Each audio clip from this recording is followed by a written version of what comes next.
Bienvenidos a iLíderes por 25, el podcast que reúne las voces de quienes dieron vida a nuestro ecosistema hace 25 años, cuyos relatos documentan los hitos que han marcado la evolución del comercio electrónico al digital commerce.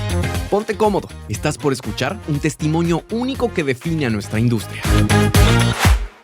Seguimos con más iLíderes por 25, trayéndole a los protagonistas de nuestro ecosistema que les van a compartir en primera persona cómo llegamos a estos 25 años del ecosistema del digital commerce en este homenaje que estamos haciendo a nuestros pioneros, a los que fueron fundacionales a la hora de desarrollar este ecosistema en todo Iberoamérica, en este génesis de un futuro digital que ya pueden ingresar para acceder a todos los libros en su formato analógico, digital, con inteligencia artificial, con todas estas entrevistas, que son más de 270 entrevistas, ingresando en genesisfuturo.digital,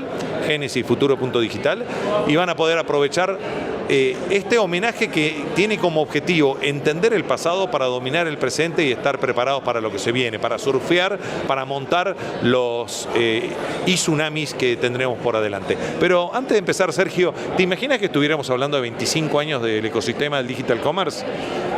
Pues yo tengo 25 años en el mercado también, ¿no? Entonces lo he visto nacer mucho desde... Sos de los concebidos en la primera ola. En la primera ola del boom de los 2000, ¿no? Y desde la adolescencia ya estaba metido en el área de tecnología yo.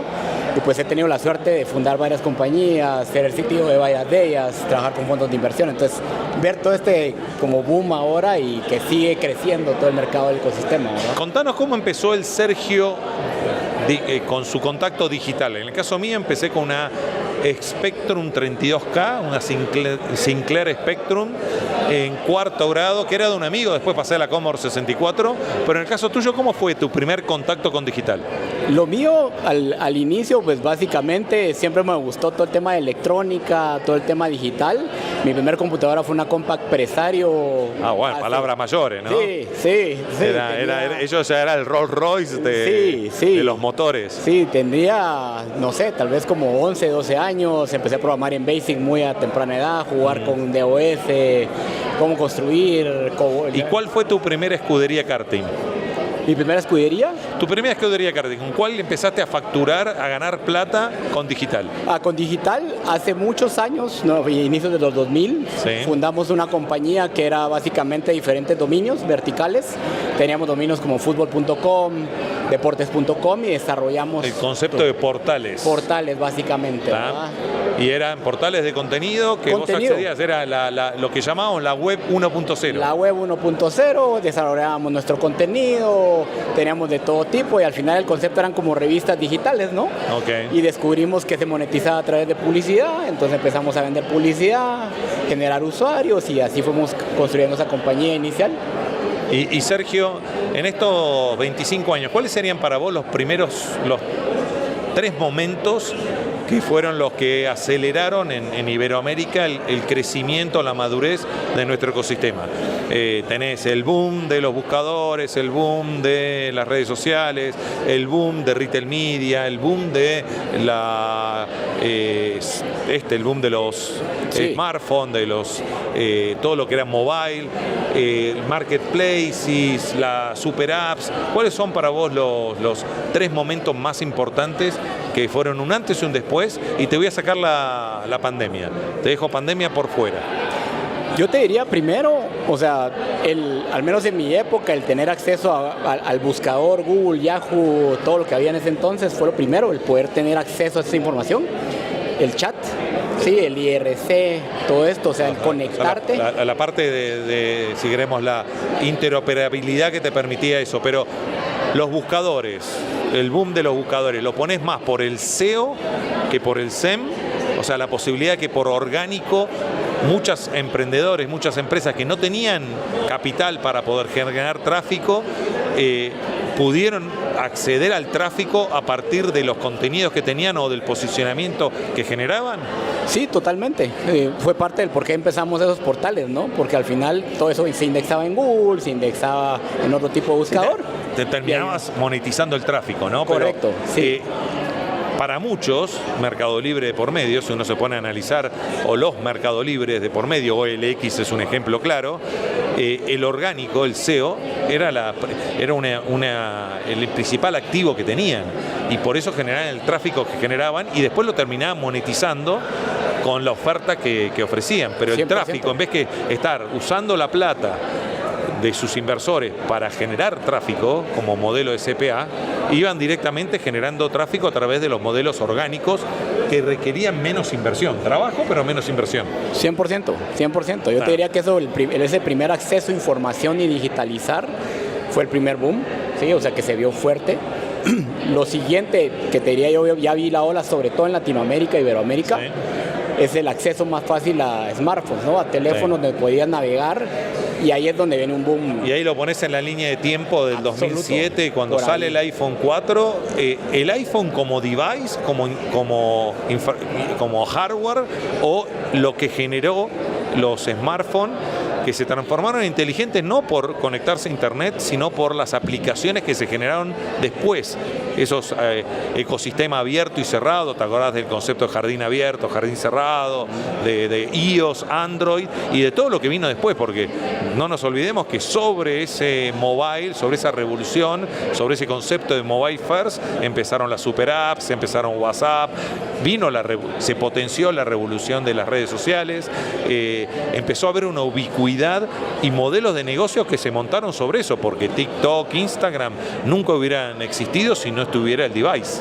100%. O sea, y lo ves en países como Guatemala, donde estás ahorita tú, ¿no? Donde la mayoría de personas no tienen un televisor, pero tienen por lo menos un smartphone y con un prepago acceden a internet, y eso les cambia el acceso no solo económico, sino creces al final como país, ¿no? Ese es el concepto de networking, de network externalities, ¿no? De que sí o sí tenés que estar, porque si no, no existís. Si no, no existís, ¿no? ¿Y cuál sería tu último gran boom?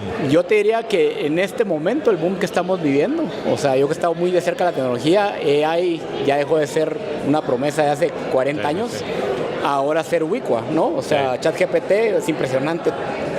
Vas al mercado y las señoras del mercado lo usan para algo. Ese acceso a información, pero ya es información semántica, ¿no? Ya consume la información y ahora ya puedes tomar hasta decisiones a través de esas herramientas. Y ese boom que se viene a una velocidad tremenda. Y vos que sos como yo, que nacimos en la primera ola de internet y fuimos concebidos en la primera ola e hijos de la segunda, porque estamos vigentes aún. Total. ¿Lo ves que va a tener mayor impacto que internet al montarse sobre internet, hacer una tecnología exponencial que se monta sobre internet, pero que se potencia con todo lo que trae internet y va más allá? Porque no nos olvidemos que se potencia con 5G, se potencia con el comercio colaborativo, con el comercio conversacional, con toda esa, si querés, empoderamiento que tiene el consumidor a todo lo... Porque hoy el que más empoderado está es el consumidor. El que tiene que adaptarse al nuevo consumidor es la oferta, el emprendedor, la empresa, y si quiere sobrevivir al darwinismo digital, va a tener el que sobreviva, va a ser el que se adapte a este nuevo consumidor.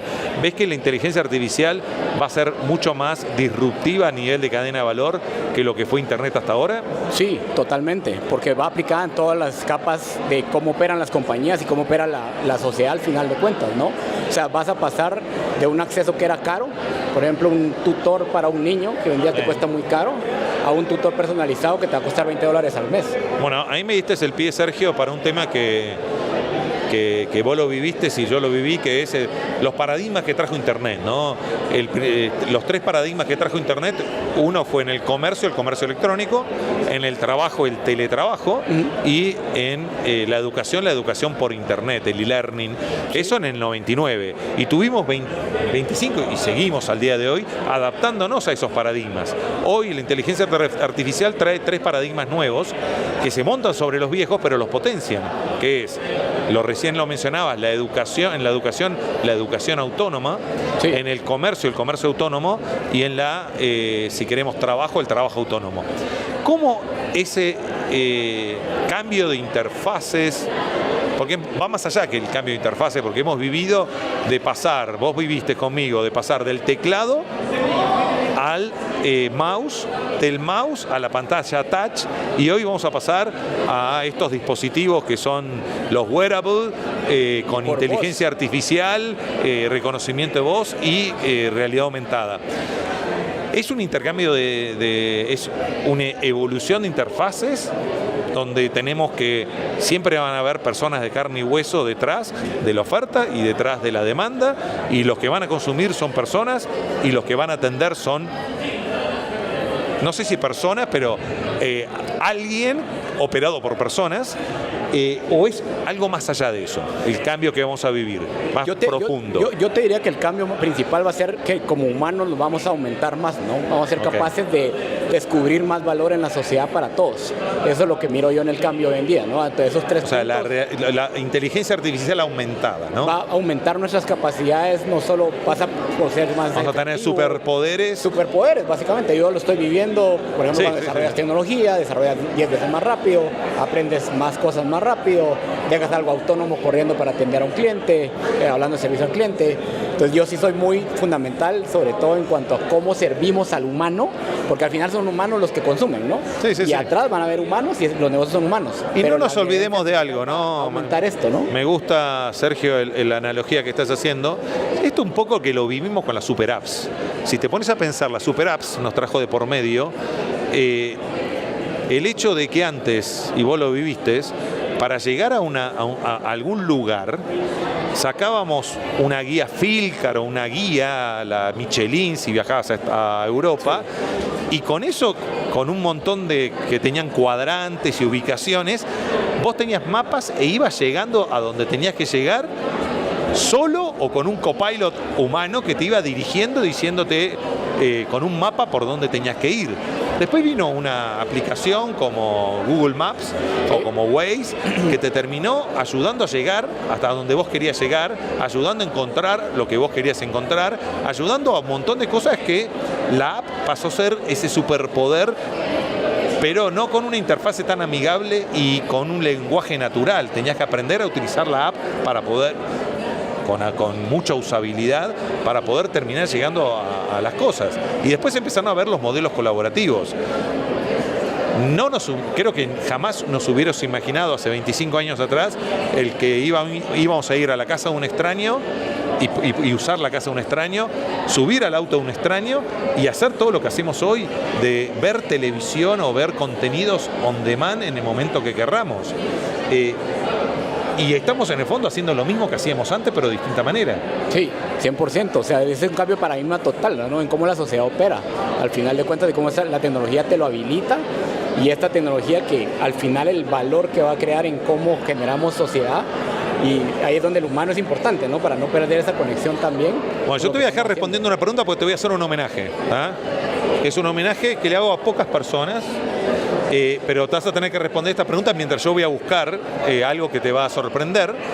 Y es la pregunta que te dejo es: hoy, ese desaprender para aprender, porque nosotros estuvimos constantemente aprendiendo y adaptando y usando para resolver algo tan simple como la compra de un producto o un servicio para satisfacer la demanda de ese consumidor. En tiempo y forma, con la promesa que uno hacía a la hora de clic o a la hora de agarrar el producto del escaparate de la góndola y llevármelo y pagarlo en la caja registradora. ¿Cómo uno entra en ese modo, en ese mindset de inteligencia artificial aumentada como un hábito? Das ahí a la cámara mientras y yo voy a buscar un pequeño homenaje. Perfecto, gracias Marcos. Pues te diría que básicamente, o sea, como humanos somos adaptables, ¿no? Y moldeables al final de cuentas, y tenemos que seguir desarrollando esas aptitudes para adaptarnos en el mercado cambiante, en este mundo cambiante, ¿no? Y creo que al final como humanos aprendemos y siempre vamos interminablemente a aprender, ¿no? Profesionalmente, personalmente, todo el tiempo tenemos que consumir esta información para saber cómo adaptarnos al futuro que se nos viene, ¿verdad? Bueno, este es un homenaje que le hago, estos cajos los vengo... Sabes que para alguno que viaje, y vos viajás mucho como yo, despachar es casi una apología al delito, ¿no? O sea, uno va con el carrión y no despachás nunca. Hace más de Ya van a ser 2 años a fin de diciembre que vengo despachando porque no me dejan llevar mis cascos. Tengo el casco, este es el original de Ayrton Senna del 93 y tengo en mi otro guardacapacete lo que me permite llevarlos, tengo el de Hamilton. Hoy te estoy nombrando oficialmente para tus nietos que sepan qué hacía el abuelo, el Ayrton Senna del Digital Commerce en Centroamérica.